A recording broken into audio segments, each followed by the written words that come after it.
Hello, my friends. Welcome back to Magic Like This, a C.S. Lewis book club podcast. I'm your host, Christina Wallace.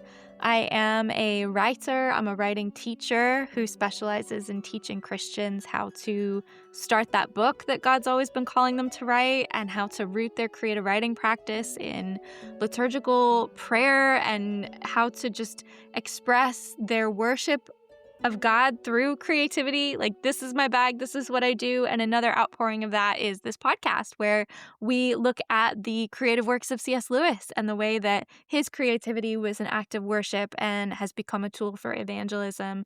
And his writing is a brilliant way that we can engage our faith, both spiritually, emotionally, creatively, intellectually. And so I love to get people on the podcast to chit chat about C.S. Lewis. I just am a little nerdy C.S. Lewis fan, and I freaking love it. I love talking about his work, and I love talking with other C.S. Lewis nerds about his work. And at the moment, we are in Screwtape letters, and we are looking at letter 25 in today's episode. And I am joined by a really cool guest who I have met through my friends over at the C.S. Lewis Society in Oxford, where I'm currently studying theology. And this guest, she's called Victoria Bow, and she works for the Oxford Center of Christian Apologetics. And she joined me to chat about letter 25 because it really connected with her on a personal level related to her testimony in a lot of ways. And she just shares very honestly and beautifully about where her faith was and where it is now and how God's grown her. And it's funny, she works two different definitions of the word. She works for the Oxford Center for Christian Apologetics. She's very unapologetic about just effectively being sincere and honest about her posture towards Christianity and towards particular types of denominational worship when she was younger versus her attitude towards different types of denominational worship now. And it really is this journey of humility and growth. And she doesn't shy away from telling the truth about her story and things that I think a lot of people might try to I don't know, just soften the language around how they felt about particular things. Like, Victoria is just honest and blunt, and there's a real beauty and humility and sincerity in the story that she shares that I think is going to be really accessible to people and just kind of puts a magnifying glass over letter 25 and shows a lot of the principles that Lewis is exploring in letter 25 come to life in an embodied way, and what that looks like for us as Christians who are really trying to wrestle with these topics as they apply to our lived Christian worship and tradition and practice. So we'll go ahead and dive straight in, and I really hope that you enjoy this conversation that I had with Victoria Bow from the Oxford Center of Christian Apologetics. Victoria, thank you so much for joining me this morning. Thank you for having me. So I would love to just start out a little bit with just tell us about you, about what you do, what's your connection to C.S. Lewis. I would just love to hear a little bit of your story. Yeah, sure. I'm Victoria, and I'm from Norway. But then I moved to the UK and to Oxford a year ago, a bit over a year, because I got a job in a Christian charity called OCCA, the Oxford Center for Christian Apologetics. And basically that's an organization working with the questions people have to the Christian faith, questions in philosophy, theology, and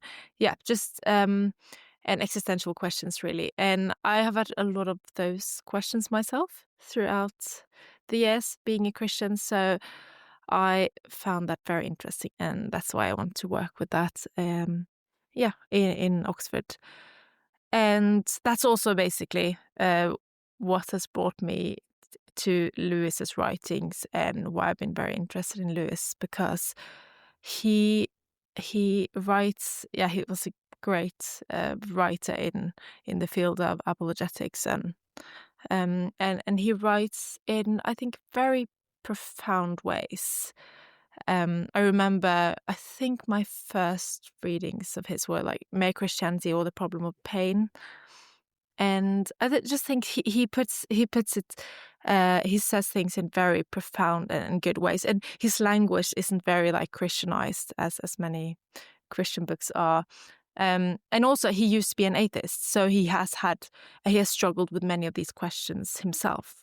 And that makes him very good, I think.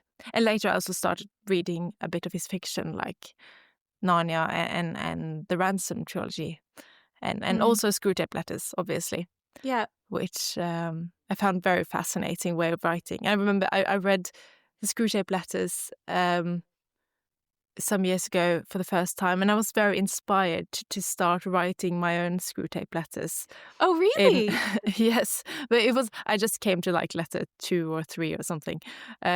But it was just basically about my own struggles and the things I struggled in life and how basically from the demon's perspective, so to say.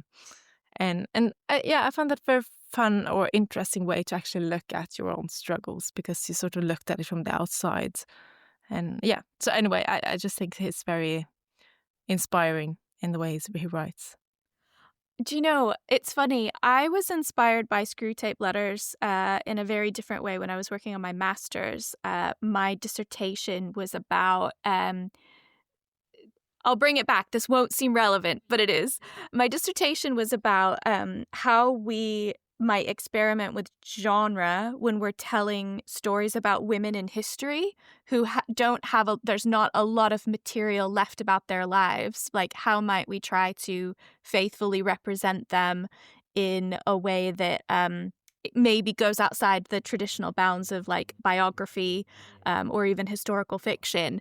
And so part of my dissertation, because I was able to, my master's was in creative writing, I was able to write this kind of academic theory in a really creative way. And I did it like letters between, I personified fiction and history, and they were arguing with one another. And I got that idea from reading Screwtape letters, which obviously you don't get a dialogue in Screwtape letters in the same way. You kind of have to imply what Wordwood is saying. But it's a really fascinating way to kind of think through ideas. And I love the idea of writing, like kind of journaling through your own process and things that you're struggling with from that outward perspective. That's actually like a really self-aware way to do it, to kind of like get out of your own head and think about it from like a demon's perspective. Like, what am I doing here? Or what am I struggling with that would benefit Screwtape right now? I really, really like that. I think that's brilliant. Yeah, I think it was fun. And I remember I told somebody about it that time, but I think they were a bit like, oh, you shouldn't be so focused on demons. But obviously the focus wasn't on the demons, like, because I don't think that, obviously Lewis didn't think that these demons were talking like this. But it's just like, being aware from an outside perspective and see also the patterns of the things that you really struggle with. And also it sort of maybe disarms the issues as well. Yeah. Because you sort of see it with a sort of fun, that it's a bit ironic that you go back to the same old things all the time. And I think it's disarming. I like the way you put that, but it's also, I wonder if this person had ever read Screwtape letters before they told you not to focus on demons, because when you actually read it, I feel like the whole point of what Lewis is trying to get you to do is the way he slips in mentions of quote unquote the enemy, i.e. God, and like mentions like, here's what God wants and here's what we want as demons, and it encourages you actually to get out of your own head and look towards Christ. I feel like that's well, it's clear that that's kind of what his goal was, but I think that sort of pulling the curtain away and calling a spade and looking at something in the face and being like, oh no, this is demonic, or this does benefit the enemy, our actual enemy more. Disarming is like the perfect word for it. So I might actually try that. That feels like a really good creative practice. Yeah, I think I want to continue this once. Yeah. No, I think, I struggle to journal like in a traditional way. I don't just like talking to my journal, like Dear Diary style. Yeah, no, me neither. And so a lot of my journaling will turn into like poetry or some sort of other weird way of getting things out. But I really like the idea of trying to journal through struggles from that perspective. So you've inspired me. That's Yeah, I'm brilliant. glad to hear it. Yeah. Okay, so when I got in touch with you to join me for this podcast, you had like a list of letters that I was going to be looking at, and you were able to pick which one, and you picked letter 25. So I would love to just hear a little bit more about why letter 25 stood out to you, if there was any particular sections or quotes or concepts that really jumped out at you in this particular letter and why you picked it. Yeah, so yeah, looking through the different letters you sent, I just found that I felt sort of that I could very relate to the letter 25, and especially on a certain section, and I'll just read some lines out so that we're all on the Yeah. same page. So basically what he says, that the demons are sort of, they don't like when people are mere Christians. So it says, if they must be Christians, let them at least be Christians with a difference. Substitute for the faith itself some fashion with Christian coloring. Work with their horror of the same old thing. The horror of the same old thing is one of the most valuable passions we have produced in the human heart. And yeah, as I said, I really can relate to this, both in my Christian life, but also in life in general. And so when reading this, I just came to think about when I was younger, and I can't remember, maybe 15 or something, and I really started thinking about life and the meaning of life.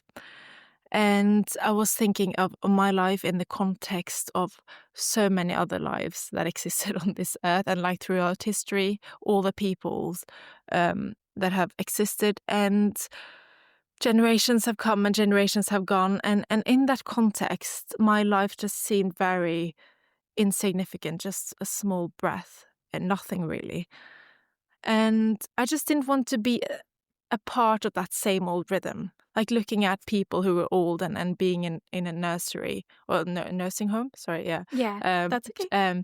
Uh, and they were they had once been like planning their lives, and like, but then they were sitting there and like basically facing death. And I just, I guess, I just like didn't want to be a part of that same old thing. I wanted something more extraordinary. I wanted my life to have a bigger significance or something. I was so that was like life in general, and also in the faith perspective. I think also this was I was influenced here by the church I grew up in, because I grew up in a charismatic church. Yeah. So and which was like a lot of faith healing and prosperity gospel teaching. Basically, like, you can name it and proclaim Yeah. it. Like, if you Yeah. have enough faith, then you Yeah. can get things. And I would often look at Christians in other churches and other strands of Christianity and think that no, they hadn't really got it. They were just like getting all on about the same old thing, like Jesus dying for our sins. And of course, like, I had understood that, so that was important. But like, I was done with that and understood that, and it was more important to like. And I remember like listening to sermons about that was like fairly boring because I knew that. But sermons I enjoyed was like sermons that taught you how you could grow in faith, and basically meaning that you could exercise this sort of mental capacity to believe things before you see it, and different methods really to have a better life and to in some ways control life.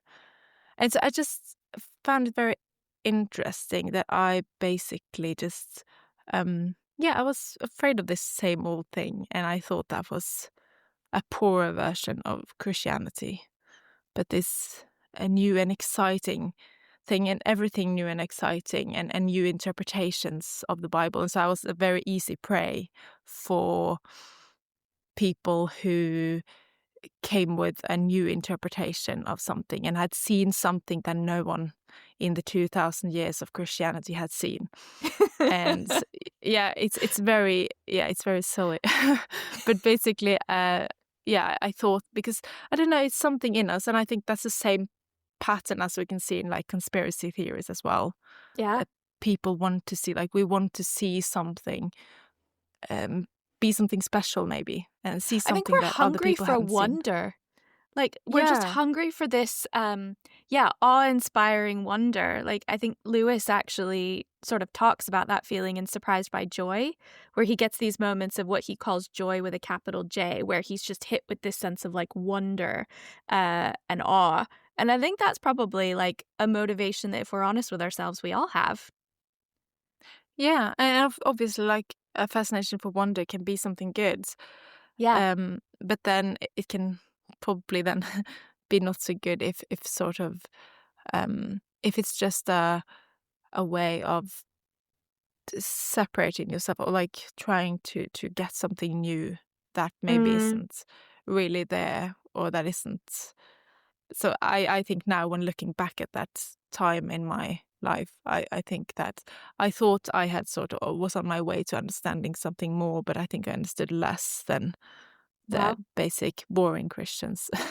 Yeah. um, yeah, if that makes sense. That makes perfect sense, and I'm really grateful for, like, your candidness in sharing that, because I think, I don't know, sometimes it can be hard to look back at, less mature versions of ourselves from previous seasons of our faith and call a spade, and yeah, call it for what it is, but also I think that when we do that, it's such a testament to how powerful God is to grow us and shape us and draw us closer to himself in spirit and truth and wisdom, that we can look back at previous versions of our Christian faith with compassion, but also like with our eyes wide open. Yeah, definitely. And I think, if as I think my thing has also, and as I said, like the reason why I was interested in apologetics and philosophy and theology was because I wanted to figure out whether I had just grown up being brainwashed, so to speak, into being a Christian. Yeah. Or maybe God didn't exist, and if he didn't, I didn't want to believe him, Yeah. and I want to figure out if it was true. And I think that is a part of searching. So I figured out now, like, after looking into philosophical evidence for God and like other things, I still believe in God, but I think my Christianity has changed very much. I Mm, think I grew up in certain strands of Christianity that I don't think is up to scrutiny. And okay. so it's probably good to also see that, actually, yeah, as you said, when faith is changing, um, it might be because we're sort of pursuing truth. Yeah. Um, yeah.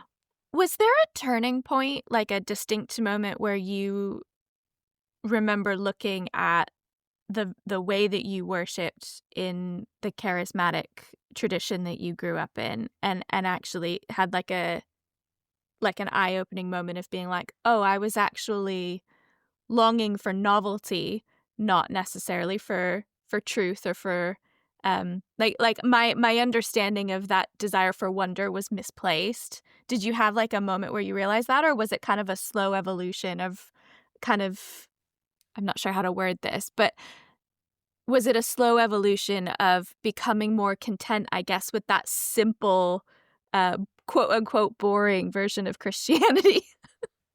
Yeah, because I think I think most of the things in my life has been like a long process, Yeah. and not a big moment. So I think that, or yeah, that was also just a long process in trying to. I've never had like a wanting to be rebellious, I think. So it was more like I just wanted to figure this out. And I've always also been afraid of, like, okay, what if I go wrong? Um, Yeah. but just like trying to figure out, and also because I think at the same time, while I did believe in like prosperity gospel and did look down at other Christians because they hadn't properly seen it, or at the same time as that, I still didn't make it work, because obviously I didn't get all the things I wanted, and so it didn't work for me. But I thought that was just because of lack of faith on my part. When I was sick, that was sort of lack of faith on my part. But yeah, so I think it's just like partly being noticing those things that actually it didn't give what it promised either. But also, in addition to learning more, I think a lot of it started also when I had a lot of questions, but when studying theology and getting to know other people who were Christians in other strands. And I had this I was sort of judging other people in other churches and denominations into thinking that they didn't really have a relationship with God. They were sort of maybe just religious or something. But when getting to know people, I couldn't say that anymore. Then I knew that, no, actually they have a different faith than me, but they really have a relationship with God. So I think, and also like studying theology and seeing that, I remember when learning about this sort of Christian, the tree of Christianity sort of spring out from like the roots of Catholicism, and then you could see separating into like the Eastern and Western Church, and also then the Reformation, and then branching out in different branches. But then I saw basically that my Pentecostal word of faith movement was just a little leaf up on the tree. And I can see like it's a bit arrogant of me to think that then we are the only ones who have seen the proper truth of Christianity, when we are just like a little leaf up there. So I think just that also made me more humble into seeing that maybe I haven't seen so much as I thought. Well, thank you so much for sharing like a little piece of your like kind of your testimony. Like, people often use the word testimony when they're talking about how they came to faith, but I think our testimony is also just how our faith evolves and develops and how God opens our eyes. So thank you for sharing that so like candidly, because I think it's a helpful thing to hear that we can look back at versions of ourselves that maybe we would call an arrogant version of our Christian faith, but we don't need to, dwell in it. Like, we can call it out for what it is, but it doesn't need to be something that like defines us anymore. And I just appreciate that level of just like gentle but honest storytelling of our lives. Yeah. No, I think it's important to not just like obviously it's a part of of my past, and also in how I still explore things, I think. Yeah. Okay, so I have my copy of Screwtape here because I've underlined a few bits, and I wanted to actually probably just continue with the bit that stood out to you. When in that first page of this letter, Screwtape's talking about that horror of the same old thing. He also talks about we want men to become Christians and something else. Like, we don't want them to just be mere Christians. And you quoted part of this. And so he goes, Christianity and the crisis, Christianity and the new psychology, Christianity and the new order, Christianity and faith healing, which is interesting. You brought that up. Christianity and psychical research, vegetarianism, spelling reform. So he's basically giving all of these. I mean, Lewis is doing this, right? He's giving really concrete examples of things that can actually paint and almost define our Christianity more than Christ himself. And this bit stood out to me a lot. Obviously, my upbringing was in the US. I haven't lived there for a really long time. But one of the things that I've been noticing a lot in my homeland is this Christianity and political party.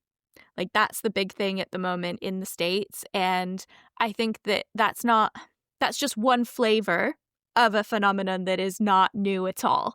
And so I just wondered, Lewis gave some really specific examples of labels like Christianity and this, Christianity and this. And I wondered, what do you think maybe some of the things are that we, like labels that we add on to our Christianity that actually we start to allow to define our Christianity? Yeah, when reading that, I also, like, my first association was, as you said, the political divide, and especially like lately in the news, and it's like been a big divide or polar. It's very difficult to speak English sometimes. Polarization. Yeah, in politics, and especially in the US, as you say, but also like it's spreading and with social media and people just like see their side of things. But so I think it can be like both Christianity and social justice on the one side, but maybe even like stronger Christianity and nationalism on the other side. Yeah. And and I think I'm not like too into politics, so this isn't really my interest. But I just think it's fascinating that when that people are so very strong on this, especially in the US, and use the Bible to sort of promote their political views. And so I just think that in political cases, we should be careful with using the Bible or to use God in support of that. Because, of course, and I guess that people who do that would say that our faith will shape our political views, and they will shape how because like the faith isn't just a private thing. It shapes us, but often we might interpret things wrong, and we might be influenced with trends of our time, and so when interpreting the Bible or Christianity, we shouldn't be so sure that we are right, I think. Because often what we do then is like we leave people thinking that Christianity comes with a package. So you have to be like this and this. And for many people, I think, and especially like I also think this is interesting in terms of mission, when Christian people go to other countries, and if they just like come with this culture and like you have to be like this and this and have these political views or this like this culture expression, then of course that's like not good at all. But like to leave people, obviously God loves different cultures and diversity, so that people can see like what is the pure gospel and what is the culture around it, and it's good. It's important to distinguish this. And actually that has also been a big part of I just shared a bit about my story, but it's been very important in me finding my way in being a Christian, because I had been, and I think that was also like a part in like, that was what made me start think very seriously about whether Christianity was true or not, because I was very uncomfortable within the culture. So often in certain Christian strands, it can be like, okay, you almost, I grew up thinking that, okay, you have to like this kind of cultural expression, like contemporary Christian music or Hillsong, to sort of be able to worship. And I thought that for many years, and that was really difficult for me. But now I've seen I. Yeah, you thought? Really? Yeah. I didn't grow up in as charismatic of a background. I was in a non-denominational church growing up in the States that was very evangelical, but very similar worship style, Bethel music, Hillsong, that kind of like, I don't mean this in a derogatory way, but that kind of like very vanilla, middle of the road evangelical Protestantism. It's kind of what I grew up in as well. And I think there is that cultural stamp that's kind of put of like, we worship with this style of music and with this kind of, setting with the spotlights and the auditorium style. And And I'm not knocking that. There's nothing wrong with that. There are sincere worshipers in those spaces. But that was like all Definitely. I knew. And I Mm. thought that was kind of the only way to really express my faith for a long time. Yeah. Yeah. And so I just think it's so important to see that, okay, that's just a cultural expression. Yeah. And I also been in churches that was like even more charismatic than the one I grew up in, and where certain types of culture expressions were just they used the Bible to say that that was that was the way of doing it. Mm. So again, they use the Bible um to just basically say that, okay, this is the right way of doing things. Yeah. And that really annoyed me. So, and I think, I think that's also something I really enjoy about Lewis, that he's very good at taking a step back and getting an historical perspective. Because often, like we just, when we're in the middle of it, either if that's a cultural expression or just like uh, cr- um, the typical fashions of our time, sort of like, then we're just like, that's a normal thing. But then when you take a step back, you can actually see it for what it is, just a fleeting little fashion. Yeah. And so, yeah, he uses this expression in other, I can't remember exactly where, maybe Christianity, like he talks about chronological snobbery. Um, Okay. Yeah. have you heard that term before?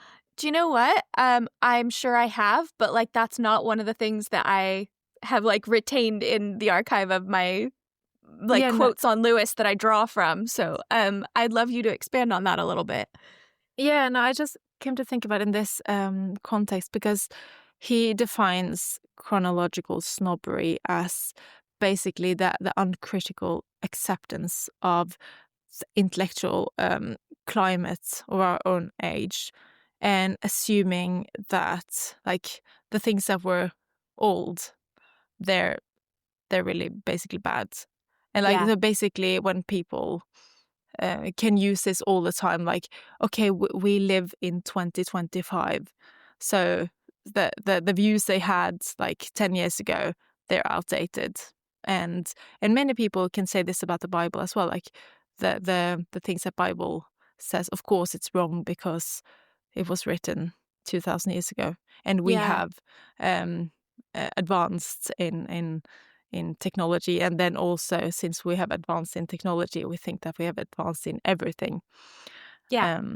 So basically Yes. that's the thought of chronological snobbery, and so that's like one of the things that Lewis really talks about, like, and he just takes a step back. And he also says this in, I came to think of a quote I really enjoy from The Problem of Pain, where it says, I take a very low view of climates of opinion. In his own subject, every man knows that all discoveries are made and all errors corrected by those who ignore the climates of opinion.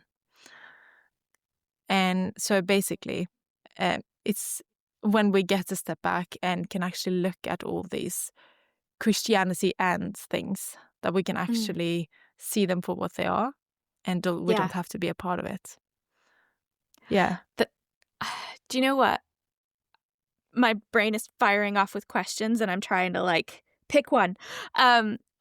I love the way you've drawn this into a much broader perspective of how not only our culture, but the era in which we find ourselves influences the way that we define Christianity effectively. So, like, if we're adding a label, Christianity and this, those labels shift depending on what cultural moment you find yourself in, not only the nation you find yourself in, but also the literal like dot on the timeline of history that you find yourself in. And I Mm. love that invitation to take a step back. And the verse that's coming to my mind is heaven and earth will pass away, but my words will never pass away. You know, Mm. this idea that throughout time, there are cultural moments in which people express their Christian faith in addition to, you know, some other response to the human condition, So I'm thinking about, for instance, like the suffrage movement. There were, Christian people who were fighting for women's suffrage on the basis of their Christian values. And there's nothing wrong with that. As Christians, we're called to respond to the cultural moment in a Christ-like way. But when the thing that we're fighting for suddenly dominates our whole definition of what it means to be a Christian, I think that we're getting so lost in the details of where we find ourselves that we're not able to zoom back and remember, like, heaven and earth will pass away, but his words will never pass away. Like, there is something more eternal that we can root our Christian faith in, and how we define ourselves as Christians, which will be expressed in how we respond to the cultural moment. And there's nothing wrong with that. We're invited as Christians to respond to the cultural moment in a Christ-like way. But it's almost like the root still has to come from Christ, rather than the root of our faith drifting over to the additional label that we've added to, like, Christianity. And I don't know if that makes sense, but like, Yeah, I'm trying to definitely. consolidate my words here, because I was just thinking about how you brought up mission, and I'm thinking, well, yeah, mission looks like a lot of things. Like, mission can look like traveling somewhere else, and we have to be mindful not to bring our culture, assume that our cultural expression of Christianity is appropriate for another nation. But mission also can look like responding to the nation that you're in, and working for, like, social justice is good. Like, as Christians, we should care about those things. But how do we do that in a way where it doesn't suddenly become the be-all, end-all definition of what our Christianity is, but rather one part of the expression of that faith?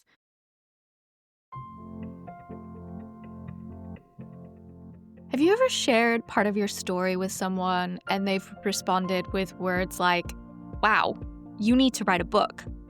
Or maybe you've had friends and family even who've known you a long time, and they just casually remind you all the time, I can't wait for you to write a book about this, or one day when I read your book.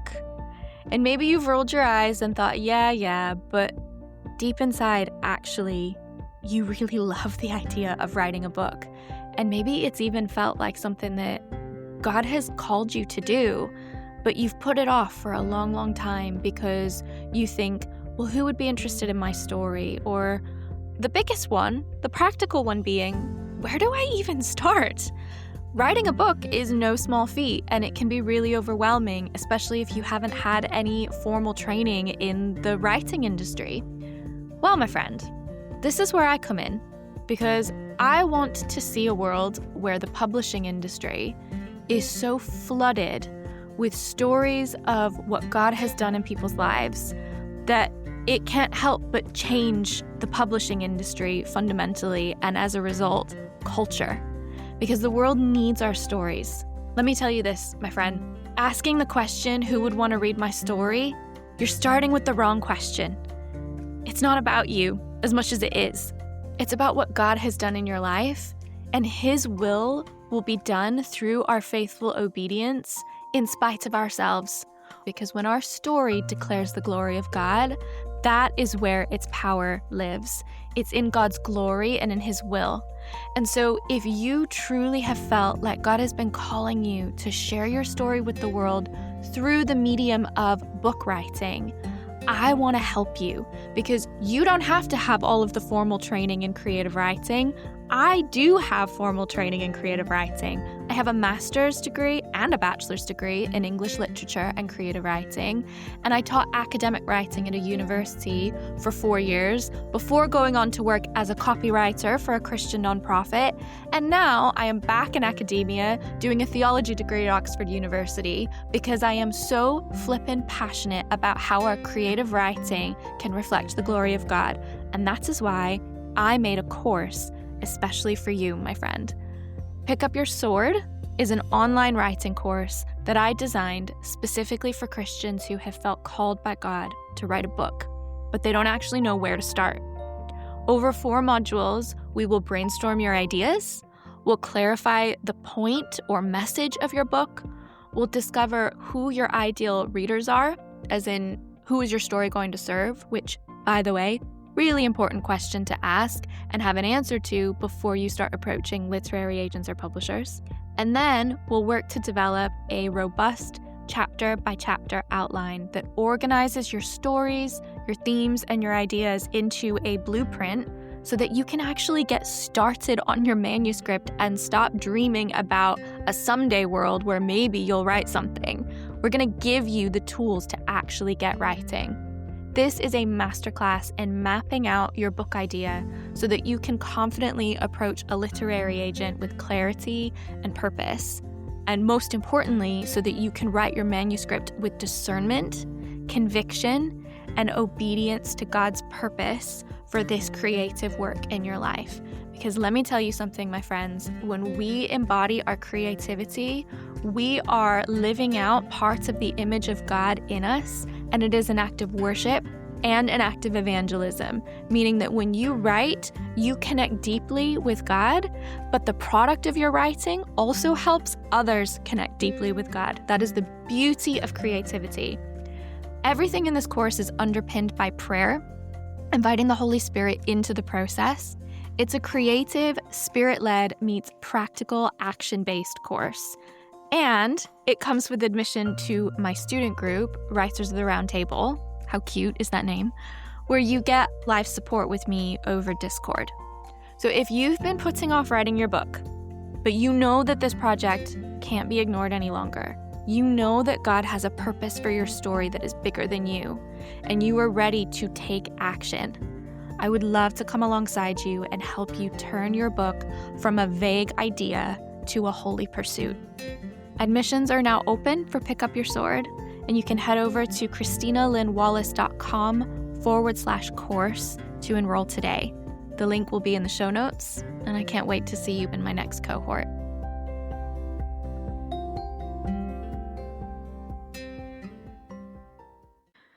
And I also think, because it's easy also to talk about that, okay, we shouldn't have we should just have like the scripture or something like that, and we shouldn't have bring this cultural expression. But like as humans, we can't really do anything without a cultural expression. Absolutely. But that's also why it's been more and more important for me, at least, to look at the church tradition.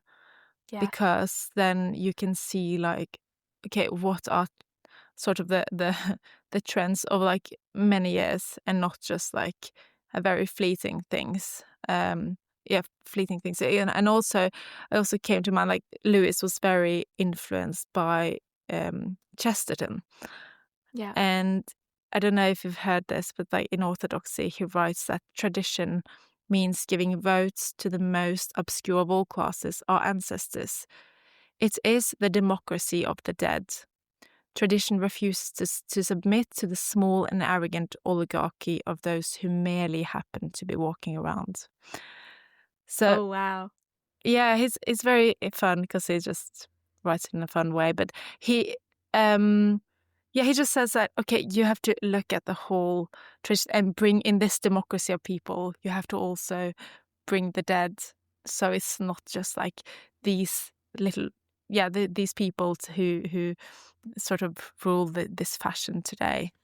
Yeah, learning from what our ancestors have taught us, rather than just assuming that because we're the ones alive now that we've got it all figured out more than they did. There's like a posture of humility towards history there. Yes, absolutely. And again, like this historical perspective that sort of is an antidote to this, just like being a part of this like short-lived fashions of thought and opinion. Yeah. Amazing. Okay, I'm going to look at another section of this that really stood out to me, and I'd just love to get your thoughts on it and a bit of context. So this stood out to me for a very particular reason, and it was the use of the word rhythm, because actually off the back of what we've just been talking about in terms of like looking to our ancestors and learning from them in terms of how we express our faith, growing up in a non-denominational evangelical background, I had never practiced praying liturgically until about 12 months ago. And I got the Celtic Daily Prayer book from the Northumbrian community, and I started praying the Celtic Daily Office every single day. And that transformed my prayer life. But it also was an invitation for me to learn about the Celtic saints and learn from the Celtic saints and really engage in this beautiful, rich history of the church that I'd sort of cut myself off from because I was only looking at the members of the church who are walking the earth today as if, God hasn't granted us eternal life, and the saints' lives are testaments from previous, centuries of how to, embody our Christian faith in these really beautiful ways. And so looking at how the Celtic saints prayed and then developing that liturgical rhythm in my own prayer life has been really grounding and transformational for not just my prayer life, but my faith as a whole. And so that word rhythm really stood out to me in this particular quote. So Screwtape, in referring to God here, says, "But since he does not wish them to make change, them being humans, to make change any more than eating an end in itself, he has balanced the love of change in them by a love of permanence. He has contrived to gratify both tastes together in the very world he has made, by that union of change and permanence, which we call rhythm." And I just thought, that's so interesting because here in the West, I think another kind of word that goes along with the concept of rhythm is balance. We hear a lot of people talking about balance. I want a balanced work life, home life. I want like a balance between my spiritual health and my physical health. And I don't think there's one right way to practice rhythm, but I definitely think, I can only speak for the cultures I've lived in the West, but I think there's definitely been a loss of the holiness and sacredness of rhythm as a embodied spiritual practice and way of bringing our faith into every aspect of our lives, working in rhythm. So I just wondered if that bit stood out to you at all, if that's drawn on like any memories in your own spiritual life, this concept of rhythm, and what that might look like for you. Yeah. So that's very interesting what you say there, because I feel like I have, fairly same experience as you in terms of liturgical praying, for example. Because I used to think that all those things, when I joined someone in like the Lutheran church in Norway, and when we were like saying a prayer that was written, I thought that was just like very religious. Yeah, same. And stuffy and old and soulless. Like I was so judgmental about liturgy. Like no, that's no spirit at all in that. Yeah. And so and also other things as well. I remember thinking that, okay, we're free in Christ. Why do you have to keep the Sabbath, for example? Or why doing something different in the fasting time? Yeah, fasting. Yeah. You say yeah. Yes. And so so all these things, I just thought that no, just following the liturgical that was just like very religious. But now more and more later years, I've seen more and more the value of that. I think that also started when I studied philosophy, theology, because then I actually saw the reasons for these things, and then it made more sense, firstly.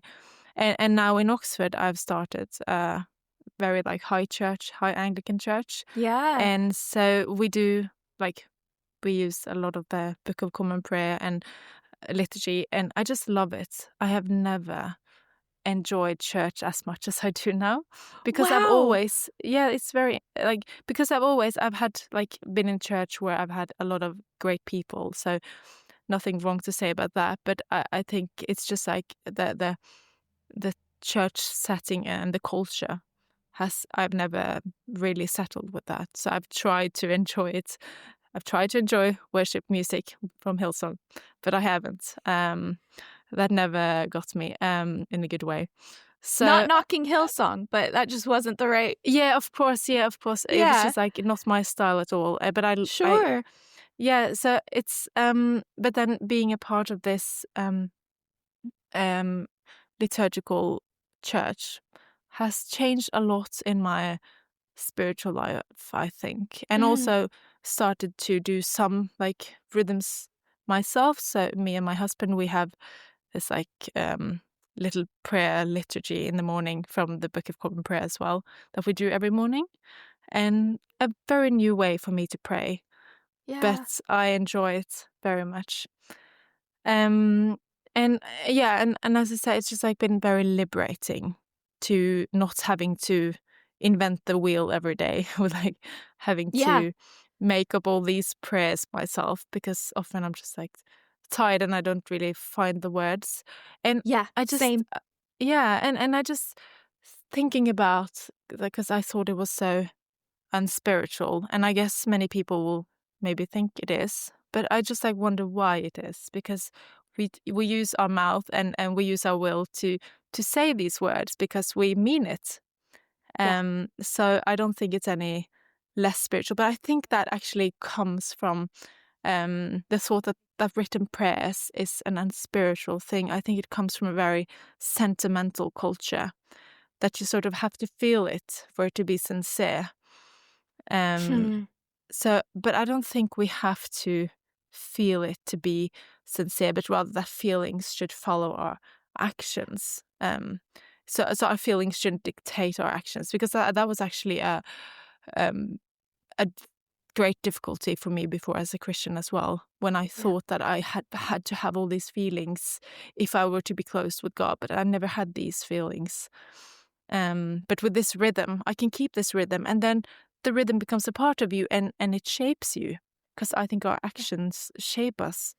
And Yeah. we all know in other settings, like if you want to achieve something, if that is like in sports or in work or anything, like you have to have good rhythms that will hold Yeah. you. Yeah. Oh, I So love that you shared that. It sounds like you and I have been on a really similar journey, because so much of yeah. what you shared is what I felt for so long. I mean, I say to people that I've only started praying liturgically in the past 12 months. Technically speaking, that isn't true, because I attended high church services sporadically throughout the last sort of 10 years since moving to the UK.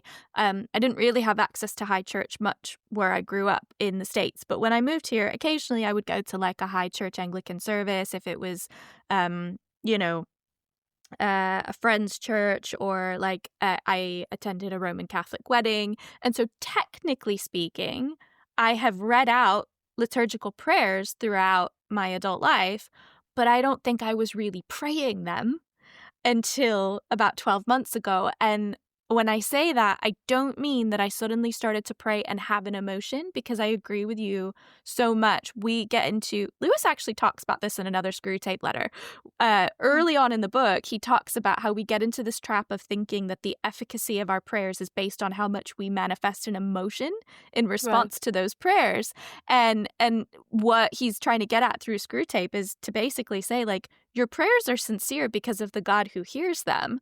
Your prayers matter because it's just an honest attempt to want to talk to your creator.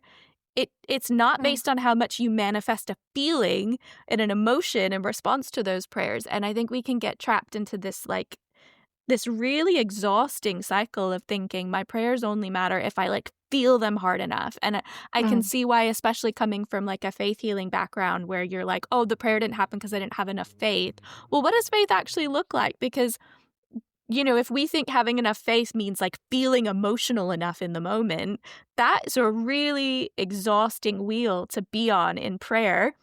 Definitely. Theologically, to think like we can only heal someone if we're emotional enough when we pray. But what happens when you're drained? What happens when you're experiencing a season of trauma? You know, what happens if you're sleep deprived and you just don't have any emotion, but you still want to talk to God? And I've just found liturgy to be like this humble offering where I can say the words and I mean them, even if I don't feel anything. And I know that they matter to God because of who God is, because He wants to be with me, He wants to hear me. And it's so restful. Like, it's such a release to just be able to, like, I always describe it as like falling into this sacred stream where I'm just floating on the written words of the saints who've come before me and entering into this like ancient rhythm of prayer that was established by my ancestors in the church, and how restful that is and how humbling that is. And so I love that you've had such a similar experience, because when I think about rhythm now, I think about how like, I don't know what it's like in Norway, but in the States, which is where I get a lot of content from still, like the algorithm just still feeds me a lot of content creators from the US. And this idea of rhythm is really repackaged as like achieving balance. And like you need to create the scaffolding around your day. So you spend this much time working and this much time resting. And we're all trying to achieve balance and make sourdough bread at home and all these things. And actually, it still feels like striving to me. It still feels really exhausting. Whereas what God's taught me over the last 12 months as I've been praying liturgically is like rhythm. Yeah, there's a certain level of discipline that comes with, like, I would sit down every morning and I'm praying my Celtic daily office. So you have to decide that you want to participate in that. But it shouldn't be like just as exhausting as everything else that you're trying to escape from as you develop balance. Like we talk about wanting balance so that we don't feel so tired. But if even the journey to develop balance or rhythm is exhausting, we're just kind of perpetuating the wheel. And I feel like God's actually trying to like pick us up and take us out of it and be like, rhythm starts with just like being with me. Like, just be in my presence. Just sit with me. You don't need to feel anything. You don't need to like manifest an emotion. Just be with me. And let that be enough. And do that often enough. Like you said, like athletes have to go to practice. They have to develop their stamina and their muscles. And it's a repeated rhythm. And you just do it faithfully over time. And like I found that it's really shaped and changed the way that I work and rest and the way that I practice my spirituality. And so I found it really prudent that was brought up by Screwtape in this particular letter as well, because I think the opposite of Christianity right, where we're like really digging into a hyper concentration of one version of expressing our faith, is this invitation to rest and rhythm, which is exactly what Screwtape doesn't want. Mm. Yeah, and it's interesting, as you say there as well, that often these things then in the Christianity they're just basically a Christianized version of something very secular, but like all of these like self-help thing to like 1, 2, 3 to have a balanced life or something like that. And you just have to do a lot of things. And also with some types of Christianity, if it's too like much on your own feelings and all, and your own faith, then it's basically just like a lot of work to and it was just very interesting actually, because a few years ago I watched this like documentary, but it was basically like a pseudoscience thing called, I don't know if you've heard of the book The Secret. No. It's pseudoscience, and it's basically drawing on this thing called the law of attraction. Basically, that if you think the right thoughts, then the thoughts will go out in the universe and bring things back to you. So if I just like think of that right house I want, then the universe... People call it manifesting. Right, they say, like, so, I'm gonna manifest, maybe this was like an old-fashioned thing, or the same thing, manifesting. But anyway, and I just looked at that documentary, and it was basically the same thing that I was used to with like the Word of Faith movement. Just like the thing I had grown up with was like having faith for it instead of just like thinking it. So the Christian version of it. But so all these things. It's it's sort of a self-help thing instead of, but just in a Christian costume, sort of. Yeah, that makes a lot of sense. This has been, I had no idea before we got on that we had like similar stories with this concept of rhythm and liturgy, so I love that.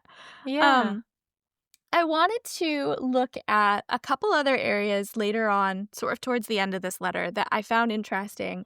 I don't know how like deep it'll take us, but they just stood out to me and I wanted to get your thoughts on them. And one of them was, this is close to my heart because I work in I run a creative business, and my work is to teach people who have felt that God's called them to write a book about their story, but they don't know where to start because they don't have any formal writing training. And I run a course and I actually teach Christians the mechanics of how to develop a story that could actually work in a book that you could present to literary agents and then publishers. So I have this deep passion for how creativity is an expression of worship and the arts is an expression. It's a response to God's beauty, goodness, and truth. And so I was really struck by this bit towards kind of like the latter half of the letter, where Screwtape says, by inflaming the horror of the same old thing, we have recently made the arts, for example, less dangerous to us than perhaps they have ever been. Lowbrow and highbrow artists alike being now daily drawn into fresh and still fresh excesses of lasciviousness, unreason, cruelty, and pride.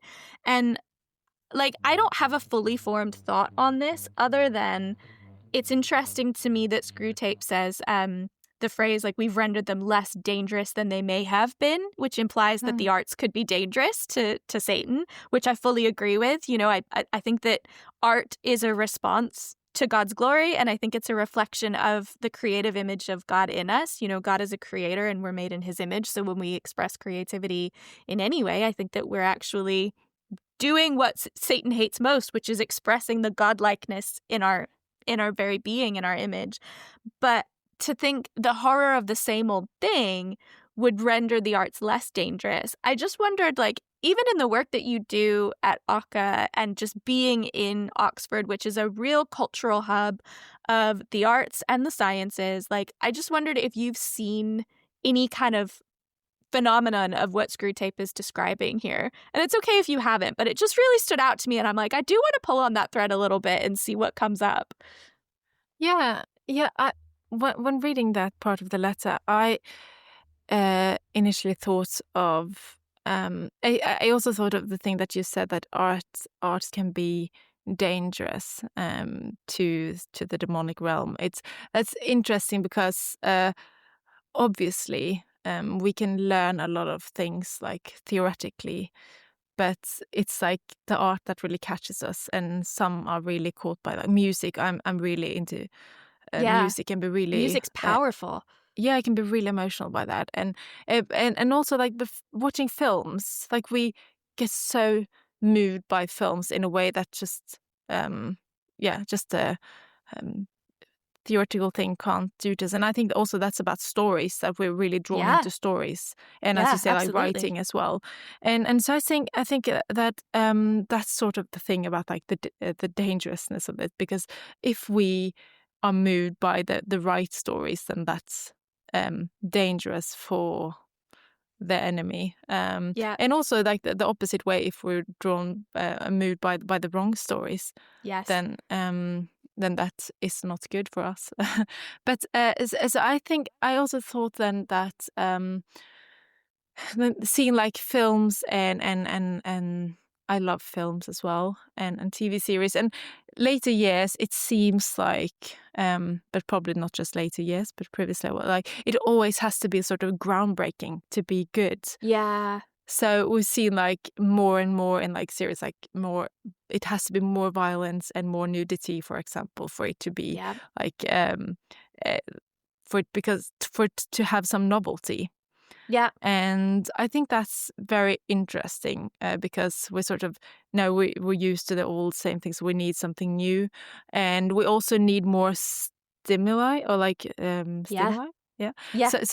So things like, when watching, like, I love James Bond, for example. Watching the old James Bond films. Yeah, it's like a lot of talking in the office, and it's like sort of very slow. But now in the later James Bond, like, things just, like, happen all the time. And it's just like action on action on action. And because we're just like, we need something new, and I think also, like, with social media and everything, we're just like, we need some more stimuli, because or else we get very bored. And I think that it's I don't know if it's, like, bad in itself, but I think it's also interesting to just think about that. Like, does it has to be this art or like have to be groundbreaking to be good? And I actually don't think so. I think that some of the, like, for example, I love the Lord of the Rings, both the books and the films. And I think that is because like it's the same old story.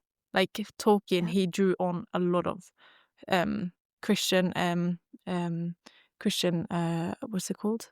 Themes. Yeah. And so I think and some of that catches us because we love that kind of story, even though it's not necessarily like groundbreaking or like it's very much novelty in it. Like he draws on many old things. So Yeah. I don't know. I think that's just like an interesting observation Yeah. that we often think that it has to be like this the new and it has to be, and art and the painting as well, it has to be something new, but I don't know if it has to be. And I think as you were talking, things were coming to my mind again. I think it's interesting how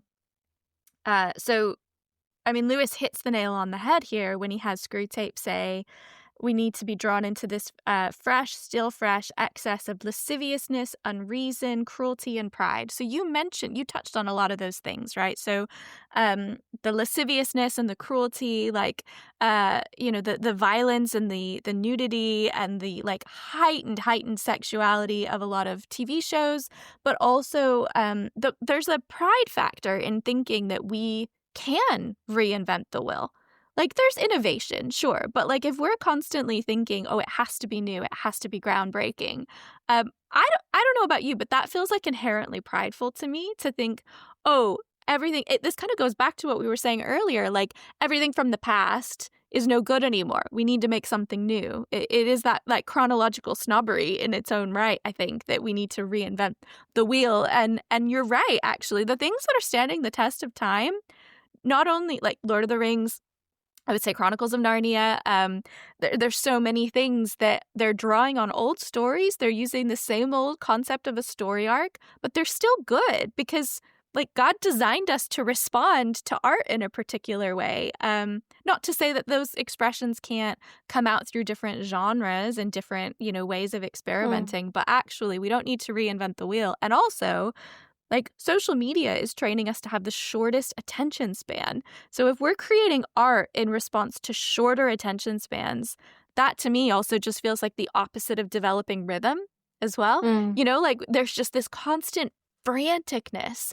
Like it must now catch someone's attention within the first 1.2 seconds or it's no good. And like, gosh, are we not just feeding into this beast that's making us not able to be present at all anymore and actually appreciate the beauty of a piece of art, like to be able to read a long form book or watch a 3-hour film that's really beautifully developed, or stare at one painting and study it for 15 minutes. Like there's this invitation to slow down and like experience the awe of art that Satan doesn't want us to do.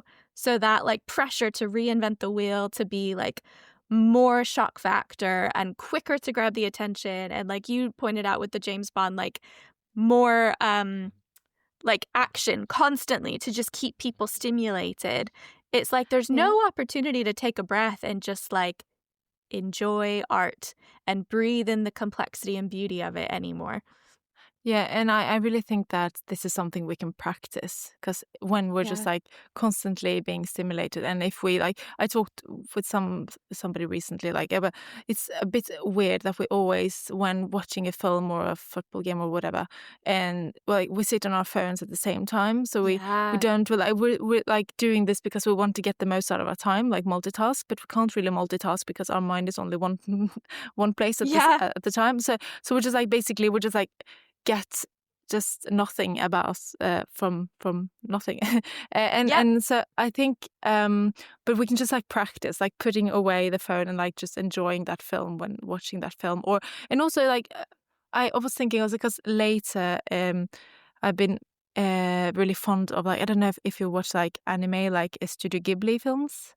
I've seen, my husband wants to get me into them. I've seen bits and pieces of them. They're beautiful. I need to actually sit down and watch them because they look really beautiful. Yeah, you should. I really enjoy them. And it's like they like the Japanese philosophy there is a bit different. So it's like very different from like Hollywood typical anime films, because there you see the action all the time. But in the Studio Ghibli films, it's often like long periods of time where you just like see someone taking the train, or if something sad has happened, and then it's not necessarily music or anything to tell you how to feel, but you just like you sit and maybe just like you see some nature or something. But it's like it's a very different way of making a film, and I really like that as an counterpart to the typical stimuli thing. Okay, well, maybe this is going to be my cozy obsession to get through the winter months, is watching the Studio Ghibli films with my husband, because he's been asking me to watch them for ages. So he'll come home tonight and I'll tell him, okay, I'm finally ready to watch them. And he goes, oh, yeah, sure. Someone else had to tell you to watch them first. Yes, of course.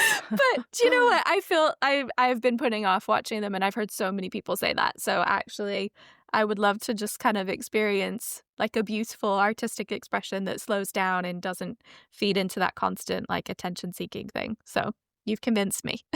Yeah, I'm glad. And put away your phone. Yes, I will put away my phone. I actually, I don't know if you've heard of something called a brick. Not like bricks that build buildings, but it's this little gray, I don't even know what it is. It's like this little gray block that you order, and you download this very simple app that goes along with it. And it is literally the only thing I've ever found that helps me get off my phone, because I have a really, really unhealthy relationship with my phone. And I've downloaded every app blocker that you can think of, and none of them work, because even if it takes 15 minutes, I will go to the trouble to deactivate the app blocker to get onto Substack or Instagram. It's real bad, Victoria. Like, it's real bad. But the brick is something that you have to physically touch your phone to, and it shuts all the apps off. And in order to unblock it and access it again, you have to move your body back to the brick and touch it again. And so I've put it, I mean, I'm 5'1". I'm a tiny lady. So I've put it like really high up on the top of the fridge where I can barely reach it. So I'll brick my phone in the morning, and then like the inconvenience of having to try to reach it for the rest of the day is the only thing that for whatever reason isn't worth it to me. And so it keeps my phone bricked, and I just don't go on it. And it's finally like I finally found a hack that keeps me off my phone, and it's great. I've read so many more books in the last 3 weeks since getting this brick, so I can't recommend it enough. It's great. Wow. I think it's like £50, but you buy it once. You don't need to pay a subscription for it or anything. It's like a one and done, and it's brilliant. I love it. So that's just an aside. I'm glad to hear that. Yeah. So if you have anyone who also has a really unhealthy relationship with their phone, recommend a brick to them, because I can't sing its praises enough. Right. Okay, so a final question, and this is probably my favorite quote in the book, actually. And I want to expand on it even more than I know I kind of gave you some notes of questions to explore before we got on this call, but I want to read the full quote here that I had mentioned to you in the notes that talks about God loving platitudes, according to Screwtape. Screwtape says, the enemy loves platitudes. Of a proposed course of action, he wants men, so far as I can see, to ask very simple questions. Is it righteous? Is it prudent? Is it possible? And I think this is really beautiful. At first, though, I kind of bristled at it because, and you'll see like in the notes I sent you, I was like, does God really love platitudes? Are we really kind of reducing him to that? Because I tend to use platitudes in a derogatory way, in the sense that like theological platitudes that I started using it in a derogatory way when I noticed that a lot of people who were in the church who were dealing with some form of pain or suffering were being handed a lot of platitudes as like band-aids to put on their suffering that wasn't actually, like, deep wasn't crying to deep. It wasn't really getting to the core of their pain, and it was sort of offering a really shallow theological explanation for their suffering that just felt dishonoring to their suffering, and I didn't feel like it actually reflected the heart of Christ, who deeply understands our suffering in a way that doesn't feel like a platitude at all. And so I remember reading this the first time, and I put it in the questions to send you. I'm like, do we actually think that the enemy loves platitudes? But then when I reread it this morning, I'm like, okay, but in a different context of the definition of platitudes, I do love the simplicity of the questions. Just, is it righteous? is it prudent? Is it possible? So maybe I'm working with two running definitions of the word platitude, but I just kind of wondered when you were reading this, how did that sit with you? Did it feel like one of those times where Screwtape's being kind of dismissive and trying to define a God that he doesn't understand? Does God really love platitudes? Do we need to use a different word than platitude when we talk about those simple questions like, is it righteous? Or I don't know. Like, what did you think about that bit? Yeah, I think that's an interesting question. And I think when reading it, my first thought was that this is Lewis using using a negative word to get our attention or to wake us up. Yeah. Because as he says, another place in the letter, like the enemy or like God is a hedonist at heart. And often like you're right. Yeah, and so I think that's also the same, because like obviously like hedonist isn't often a positive word, at least not in Christian context, I would say. No. But basically a hedonist is one who seeks pleasure and values pleasure the most. And so what he means by that is that he basically wants pleasure, but he wants a deeper pleasure than the fleeting ones that we often seek. And so I think this is the same way that God loves platitudes. That's a negative word, but he uses that because it's true in the sense that he cares about the same old truths. Yeah. And that's not necessarily any negative, even though it's the same old as we talked about now. And so, basically, like, is it righteous? Is it prudent? Is it possible? Yeah. And again, as we've talked about, like, because God sees the big picture, and he doesn't want us to just like care about the trends that just happen to be around, as Chesterton said. That is just like a blink of an eye in the big picture. He knows about, like, and we can look back at history and look at these trends that people have had, like whether like racism or women's oppression or things like that. But those have been like trends, and people have thought it to be right. But then we can just look back at it and think, like, how could they think like that? And obviously God sees the big picture, so he just wants us not to ask a question like, oh, is this the right in our time? But is it righteous? Is it prudent? Is it possible? Is it eternally righteous? Yeah. Like, Yeah. Yeah. Yeah. love So that. I think that's my thoughts. It's like it's a negative word, but he knows it and he uses it to wake us up. Yeah. I like that. And I'm also reminded, too, whenever there are phrases in Screwtape letters that sort of jolt me or wake me up, and I have like a bit of an anaphylactic reaction to them. And I think, I am reminded, though, that in the preface of Screwtape, when Lewis is talking to us directly as himself, he says the reader is invited to remember that the enemy is a liar, that Satan is a liar. And so I'm always reading these letters through that lens of thinking, okay, well, yeah, of course a demon's going to use a really derogatory word to describe God and he can't ignore the undeniable truths about God, but he's going to try to paint those beautiful truths as something undesirable from a satanic perspective. But the real root of it is actually just like a breath of fresh air. And it links back to so much of what we've talked about, actually, like the relief of being able to just pray liturgy without it needing to be overly complicated. We don't need to overanalyze it and think, well, is this as valid of a prayer because I didn't write it myself? Is this as spirit-filled? Like, actually, we can just ask, like, is it righteous? Is it prudent? Is it possible? It is possible to pray these things. It is prudent to worship God through these words, most of liturgy is just scripture. Like, we're just praying aspects of scripture. And is it righteous? And sometimes I think that invitation to just rest in the simplicity, far from being like dismissive, is actually just like, it's that invitation back into rhythm and rest, I think.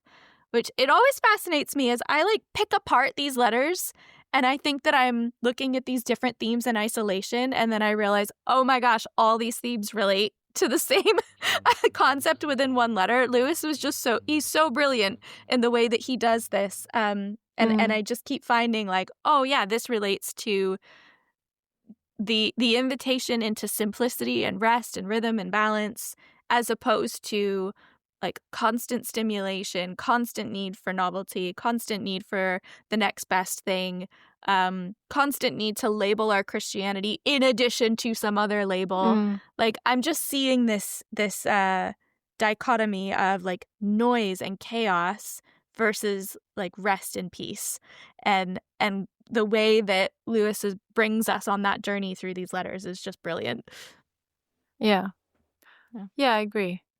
And I didn't think of like, obviously, as you said as well, it might be that this is like a negative word because it is from in Screwtape's mouth. But I guess it can be both. It can be that, or it can be like and often like when saying things in new ways, no matter if it's like the proper word to use, and it makes us think of it in a new way, maybe. Yep, absolutely. I love that.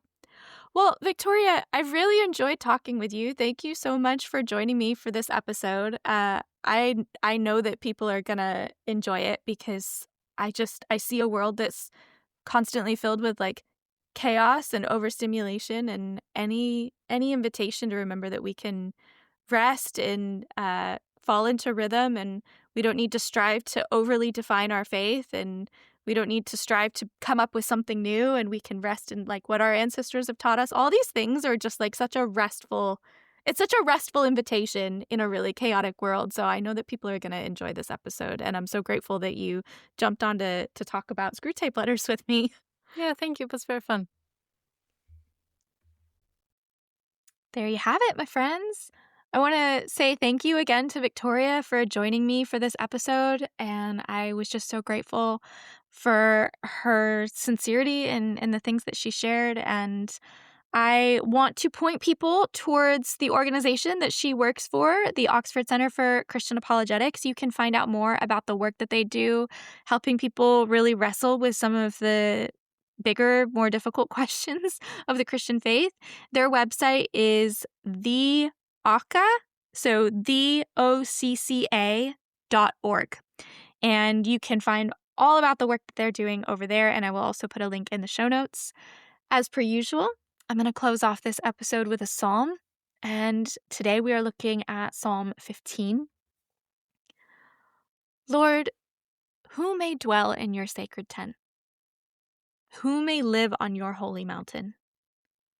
The one whose walk is blameless, who does what is righteous, who speaks the truth from their heart, whose tongue utters no slander, who does no wrong to a neighbor and casts no slur on others, who despises a vile person but honors those who fear the Lord, who keeps an oath even when it hurts and does not change their mind, who lends money to the poor without interest, who does not accept a bribe against the innocent. Whoever does these things will never be shaken. Be blessed, friends. We'll catch up again soon. Take care.